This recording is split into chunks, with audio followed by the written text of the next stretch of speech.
ॿार जी मुंहिंजो मानारो साईं हिन महफ़िल जो मोहर साईं मोहम्मद इलियास मुगेरी साईं मुंहिंजो वॾो क़ाबिल एतिराम साईं सिकंदर विर्क साईं असांजो भाउ मोहम्मद अली बावतो तालका नसीराबाद साईं मुंहिंजो प्यारो दरबार बिरोही जनरल सेक्रेटरी नसीराबाद साईं असांजो वॾो ख़बर पियो तालका कंबर साईं मीरमन मुगेरी हेडमास्टर अली ख़ान ऐं मुंहिंजा किरदार में सभु दोस्त अस्सलाम वालेकुम साईं मुख़्तियार जी वॾी महिरबानी हे जेको हक़ीक़ाबाद आहे साईं असांजो ॿियो नंबर घरु आहे असां नंढा थी असांजे हिते चौधारी वॾियूं मामनि जूं नंढा थी वॾा हिते ई थिया आहियूं घरनि में नंढा थी वॾा थिया आहिनि साईं हे स्कूल साईं अरबाब में हुयो त तमामु माशाल्लाह सुहिणे नमूने सुठा ॾाढा उस्ताद हुया चवंदा कुझु वरी रिटायरमेंट वठी आहे ॾाढी ॾुखियनि पई छॾनि पियूं साईं मोहम्मद इलियास हिन जेका ज़मीरी घुमी भॼी पोइ जेको दफ़ा मामा ते नंढा साईं मोहम्मद असांजो अरबाब हुयो साईं मोहम्मद अमीन हुयो पोइ सभिनी चयो त बाबा हाणे हलाइणो आहे तव्हांजो बचाइण तव्हांजा पढ़ाइण बि तव्हां पोइ साईं जी ज़मीरी सौंपीसीं साईं माशाल्लाह स्कूल जी तमामु माकी करे पोइ सुठो हले पियो वरी वक़्त सां ज़ाहिर आहे 60 साल पूरा थियनि था त रिटायर बि थियणो पवे थो वक़्त सां हर कंहिंखे 60 साल पूरा थींदा आहिनि त पोइ केतिरी उमिरि आहे गवर्नमेंट जो त चवंदी आहे त रिटायर वठो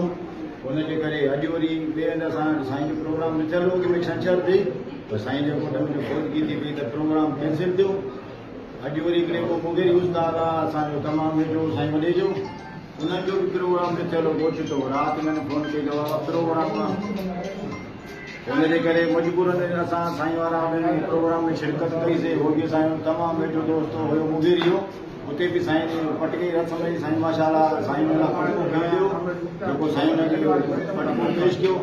उस्ताद जेको 60 साल अॼे थो त असां सभिनी उस्तादनि जो फर्ज़ु आहे त असां हुनखे रेस्पेक्ट कयूं जीअं साईं ॿुधी थियो त पोइ घर वञे त ख़बर त पवे त पोइ उस्ताद रिटायर थियो आहे ईअं साईं लिया त पोइ न सम्झंदो हूंदो अॼु साईं खे सम्झंदा त साईं रिटायर थियो आहे साईं खे पटका हिते ॾिसंदा चवंदा साईं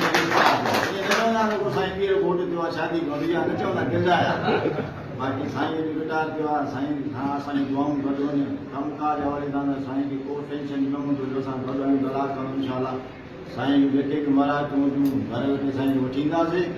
बाक़ी कावेड़ मुख़्तियार खे बि वरी ज़िम्मेवारी ॾींदे तंज़ीमी लेवल ते त हेडमास्टरी आहे ज़िम्मेवारी वरी ॾुखी आहे पर पोइ बि स्कूल जे हवाले सां चऊं पिया त स्कूल जी मालिकी ते अॻे में बि स्कूल बहितर नमूने हलंदो आयो आहे हिन जे करे मुख़्तियार खे चयो महिरबानी करे तूं ज़िम्मेवारी खण मुख़्तियार खे बि मुबारकूं स्कूल जूं मुख़्तियार खे बि अर्ज़ु कंदासीं त उस्ताद खे खणी हली वरी साईं अली साहब पीओ बि वेठो आहे उनखे बि अर्ज़ु कंदासीं त तमामु 2-3 उस्ताद रिटायर थिया आहिनि तमामु घणा जेतिरा विया आहिनि साईं खे चवंदासीं ओतिरा न ते पछाड़ी वधाए असांजे उस्ताद जी वरी छो पाण ते साईं खे भला ईमान ईंदो वक़्तु काश्तियार ते जेको बि थिए त असांजे उस्ताद जी खोट आहे उहा पूरी करे